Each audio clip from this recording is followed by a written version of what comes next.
اعوذ باللہ من الشیطان الرجیم بسم اللہ الرحمن الرحیم السلام علیکم ورحمۃ اللہ وبرکاتہ۔ میرے عزیز بھائی اور بہنوں، آج کا جو ہمارا عمل ہے یہ نماز حاجت کا ہے۔ تو آج میں آپ کو اس کے بارے میں بیان کرتا ہوں کہ ہم اس کو کیسے پڑھیں گے اور کیسے ہم اس سے فائدہ حاصل کریں گے انشاءاللہ۔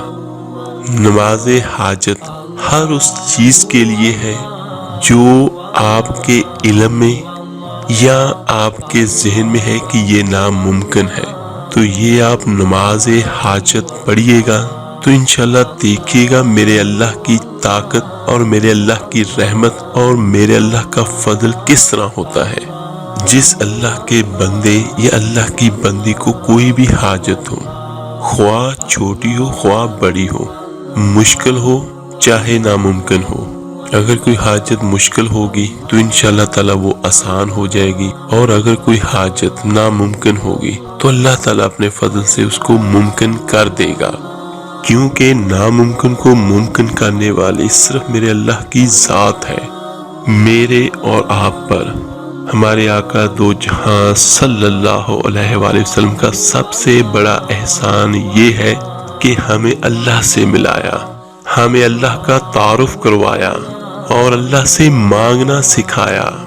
اگر میری بات ہو تو چاہے آپ مانے نہ مانے، اور اگر میری بات اللہ کی کتاب سے اور نبی کے فرمان سے ہو تو پھر اللہ کا واسطہ اس کو ضرور سنیں اور اس پر عمل کیجیے گا۔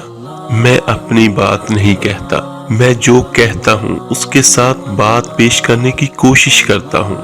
یہ میرا اللہ کہہ رہا ہے اور یہ میرے آقا دو جہاں صلی اللہ علیہ وآلہ وسلم کا فرمان ہے، میرے نبی صلی اللہ علیہ وآلہ وسلم کا فرمان ہے، قل هو اللہ هو احد، میرے اللہ کا فرمان اور میرے نبی کی زبان مبارک، اللہ اکیلا ہے، لہذا کیا کر، جب مانگنا ہو تو اسی اللہ سے مانگو، جب پکارنا ہو تو صرف اسی کو پکارو، مدد چاہیے تو اسی سے مدد مانگ کہ اس کے لشکر کامل ہے، اس کی طاقت کامل، اس کے خزانے کامل، اس کی ہیبت کامل، اس کا علم کامل، اس کی قوت کامل، اس کی قدرت کامل، اس کی قدرت کامل ہے۔ زمین آسمان کا بنانے والا، سورج چاند کا بنانے والا، زمین کا فرش بچھایا میرے اللہ نے اور پانی نکالا، اور اسی زمین سے چارہ نکالا، اور پہاڑ گاڑے میرے اللہ نے۔ یہ سب کچھ کس کے لیے کیا اللہ نے؟ ہمارے لیے، بے شک ہمارے لیے۔ تو ایک اللہ صرف لا الہ الا اللہ کا تقاضا یہ ہے کہ اللہ سے جڑو، جو بھی دکھڑے ہیں اللہ کو سناؤ، اپنے سارے دکھ اللہ کے آگے رکھ دو۔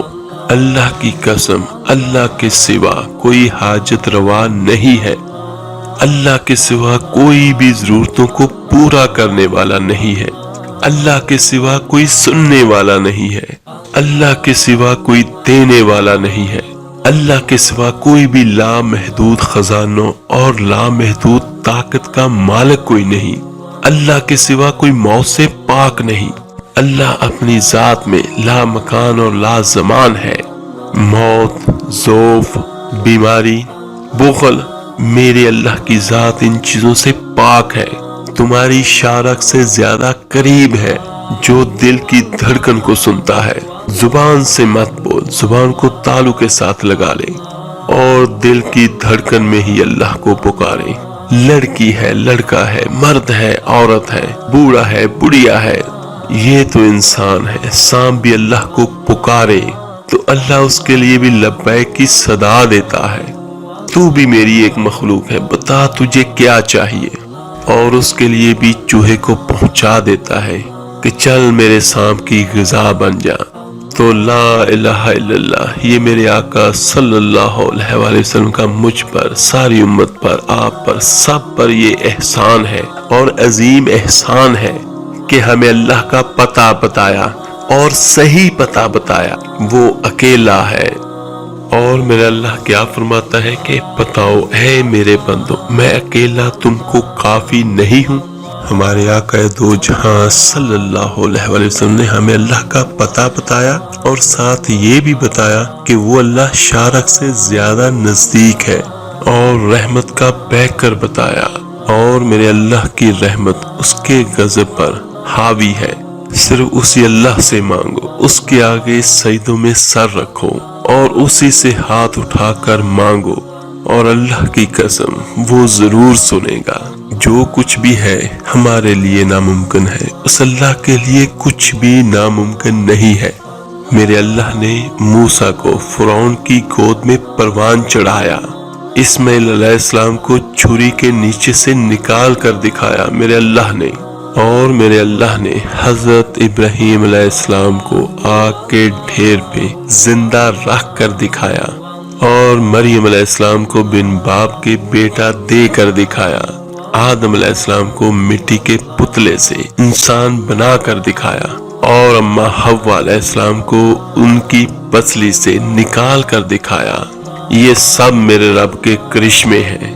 تو میرے عزیز بھائیو اور بہنوں، یہ سب کچھ میرے اللہ کی طاقت ہے۔ تو آج کے نفل جو ہے حاجت کے، یہ ہم پڑھیں گے تو جو بھی ہماری حاجت ہوگی اللہ تعالیٰ وہ ضرور پوری کرے گا، اور جو بھی مشکل پریشانی ہوگی میرا اللہ اس سے ضرور نجات عطا کرے گا انشاءاللہ۔ چلیں چلتے ہیں اپنے آج کے عمل اور وظیفے کی طرف۔ آپ نے روزانہ 2 رکعت نماز حاجت کے پڑھنے ہیں۔ پڑھنے کس طرح ہے اور کس وقت پڑھنے ہیں؟ زیادہ بہتر ٹائم جو ہے وہ بعد نماز عشاء کا ہے۔ اس نفل کو آپ نے الگ کسی جگہ پہ پڑھنا ہے۔ کوشش یہی کیجیے گا کہ اگر کوئی اس دوران آپ کو بلا نہ سکے، ڈسٹرب نہ ہو، آپ کسی تنہائی والی جگہ میں نیت جو بھی آپ نے کرنی ہے، جو آپ کی حاجت ہو، تو آپ نے 2 نفل حاجت کے پڑھنے ہیں۔ اور ایک بات اور اپنے ذہن میں رکھ کے پڑھیے گا، جب اللہ کے نبی کو کوئی حاجت ہوتی تھی تو وہ نماز کی طرف متوجہ ہو جاتے تھے اور وہ بھی اپنے اللہ سے مانگتے تھے۔ تو یہ ہمارے آقا دو جہاں صلی اللہ علیہ وسلم کی سنت بھی ہے، ہم بھی اپنے اللہ سے مانگیں گے۔ اس میں آپ نے کرنا کیا ہے؟ آپ نے پہلی رکعت میں جب ثنا پڑھ لیں، اس کے بعد الحمدللہ شریف پڑھ لیں، تو آپ نے اس کے بعد 3 مرتبہ سورہ اخلاص پڑھنی ہے، اور 100 مرتبہ اس کے بعد آپ نے یہ پڑھنا ہے بسم اللہ الرحمن الرحیم ایاک نعبد و ایاک نستعین۔ یہ سورہ فاتحہ کی آیت ہے۔ تو آپ نے اس کو اس طریقے سے پڑھنا ہے کہ آپ نے اس کی تکرار کرنی ہے۔ سب سے بہتر یہ ہے کہ آپ ایک تسبیح ساتھ میں پکڑ لیں 100 دانوں والی۔ تو آپ نے اسی طرح آپ نے 100 مرتبہ مکمل پڑھنا ہے، پھر آپ رکوع میں چلے جائیں، سجدہ کر لیں، پھر دوسری رکعت میں کھڑے ہوں تو الحمدللہ شریف پڑھیں، اور اس کے بعد 3 مرتبہ سورہ اخلاص پڑھیں۔ اس کے بعد پھر آپ نے 100 مرتبہ یہ پڑھنی ہے، یہی آپ نے تکرار کرنی ہے۔ ایاک نعبد و ایاک نستعین، اے اللہ ہم تیری ہی عبادت کرتے ہیں اور تجھ سے ہی مدد مانگتے ہیں، تو مدد چاہے جو بھی ہوگی، آپ کو جو بھی خواہش ہے، جو بھی حاجت ہے، تو انشاءاللہ تعالیٰ وہ ضرور پوری ہوگی۔ جب آپ نے اس کے بعد آپ نے بیٹھ کے اتحیات پڑھی، دروشی پڑھا، دعا پڑھی، سلام پھیرا، تو اس کے بعد آپ نے اول آخر 11 مرتبہ درود ابراہیمی نماز والا پڑھنا ہے، اور آپ نے اسی آیت کو 313 مرتبہ صرف پڑھنا ہے۔ جائے نماز پہ بیٹھ کے پڑھ لیں اگر پاک ہو، یا کسی اور جگہ پہ بیٹھ کے بھی آپ پڑھ سکتے ہیں۔ تو 313 مرتبہ آپ نے اول آخر 11 مرتبہ درود ابراہیمی پڑھنے کے ساتھ آپ نے یہ پڑھنا ہے۔ 313 کا عدد جو ہے وہ کثرت کا ہے، اور دوسرا یہ فتح کا عدد ہے۔ جب یہ آپ کا ایک دن کا عمل مکمل ہو جاتا ہے، پھر اپنے اللہ سے دعا کریں آپ کی جو بھی حاجت ہے۔ تو جیسے میں پہلے بیان کر چکا ہوں کہ جو بھی حاجت ہے وہ ہمارے لیے ناممکن ہو سکتی ہے، اس اللہ کے لیے کچھ بھی ناممکن نہیں ہے۔ اور روزانہ آپ یہی عمل کریں جب تک آپ کی جو بھی حاجت ہے، یہ جو بھی آپ کی ضرورت ہے وہ پوری نہیں ہو جاتی۔ تو انشاءاللہ تعالیٰ یہ عملیات ہوتے ہیں تو ان کا فائدہ یہی ہوتا ہے کہ جو کچھ نہ ہونے والا ہو وہ بھی ہو جائے، کیونکہ کرنے والی ذات اللہ کی ہے۔ تو ہم اس وظائف سے، ان حاجت کے نفل سے، ہم اپنے اللہ سے اپنی ضرورتوں کو انشاءاللہ تعالیٰ ضرور اس کی رحمت سے پورا کریں گے۔ کوشش کیجیے گا کہ ایک جگہ اور ایک وقت مقرر ہو۔ میرے عزیز بھائیوں اور بہنوں، اس ویڈیو کو لائک، سبسکرائب اور شیئر ضرور کیجیے گا۔ ہو سکتا ہے آپ کے ایک شیئر کرنے سے جو کوئی اللہ کا نام، اللہ کا کلام پڑھے گا، اس کا ثواب اور اس کا اجر آپ کو، مجھے، ہم سب کو ملے گا۔ چلے ملتے ہیں انشاءاللہ تعالی جلدی ایک نئے وظیفے اور عمل کے ساتھ. اپنا بہت بہت خیال رکھیے گا. اللہ حافظ. صلی اللہ علیہ وسلم، صلی اللہ علیہ